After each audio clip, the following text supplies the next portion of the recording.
Hello guys, আসসালামু আলাইকুম। আপনারা দেখছেন নওগাঁ জেলার বিখ্যাত পর্যটক নগরী পাহাড়পুর বৌদ্ধবিহার। তো সত্যি বন্ধুরা, এই জায়গাটা অনেক সুন্দর এবং দেখার মতো জায়গা। রাজশাহী বিভাগের মধ্যে সবচেয়ে একটা পুরানো প্রাণকৃতিক জায়গা। তো আসবেন, দেখবেন, খুব ভালো লাগবে এবং সুন্দর জায়গা বন্ধুরা।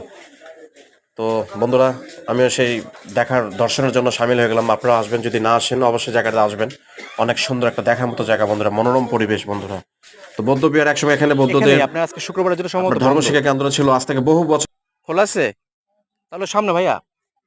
জি, কালের পরিবর্তনে সবকিছু আজ পরিবর্তন হয়ে গেছে। তো দেখতে পাচ্ছেন তার সার্বিক চিত্র বন্ধুরা। তো রিল সাপোর্ট করলাম, অবশ্যই আপনাদের লাইক, কমেন্ট, সাপোর্ট, ভালোবাসা অবিরাম চাই এবং সাবস্ক্রাইব করুন আমার চ্যানেলটা এইচবি ব্লগ মিডিয়া। ধন্যবাদ সবাইকে, জানিয়ে শেষ করছি। আসসালামু আলাইকুম।